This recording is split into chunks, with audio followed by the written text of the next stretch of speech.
IT నేనే కనిపెట్టానని చంద్రబాబు నాయుడు గారు ప్రచారం చేసుకునేవారు. ఇక్కడ ఒక బిల్డింగ్ కట్టిన మాట వాస్తవం, హైటెక్ సిటీ పేరు పెట్టిన మాట వాస్తవం, దాంట్లో ఏమి మనం తప్పు పట్టక్కర్లేదు. కానీ మరి అలా అంత అసలు నేనే కనిపెట్టానని ఆయన ఆంధ్రప్రదేశ్కి ఎందుకు ఐటీ ఇండస్ట్రీని తీసుకురాలేకపోయారు? నుంచి మనం మన కామెంట్ కంటే కేటీఆర్ గారి కామెంట్ మాట్లాడాలి.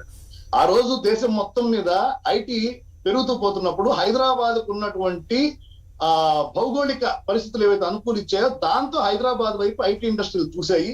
ఆ టైంలో ఈయన యాదృచ్ఛికంగా అక్కడ ముఖ్యమంత్రిగా ఉన్నారు. కాకపోతే ఒకటి చేస్తే 100 ప్రచారం చేసుకునే అలవాటు ఉంది కాబట్టి ఆయన హైగా దాన్ని ప్రచారం చేసుకున్నారు. సక్సెస్ఫుల్ గా ఐటీ అంటే చంద్రబాబు అనేటువంటి బ్రాండ్ ఇమేజ్ ని ఆ రోజు సోషల్ మీడియా అంత విస్తృతంగా లేదు కాబట్టి ఆయన నాటగలిగారు.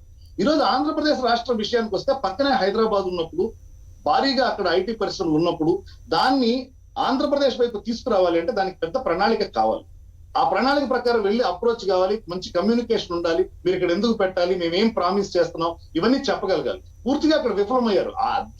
ఈ సంఘటన ప్రూవ్ చేసింది ఏంటంటే హైదరాబాద్ కి ఐటీ పరిశ్రమ వస్తున్నటువంటి సమయంలో ఈయన ముఖ్యమంత్రిగా ఉండడం యాదృచ్ఛికం అంతవరకే. దాన్ని ఆయన క్లెయిమ్ చేస్తున్నారు, మనకు క్లియర్ గా అర్థమవుతున్నటువంటి విషయం. మరి నిజంగానే మీరు చెప్పినట్టు ఒక ఐటీ పరిశ్రమ కూడా తీసుకురాలేకపోయారు కదా, ఇప్పుడు వస్తున్నాయి కదా. సో ఎందుకు వస్తాయి అంటే అది ఈజ్ ఆఫ్ డూయింగ్ బిజినెస్ అని ఇందాక ఆయన క్లియర్ గా మాట్లాడారు.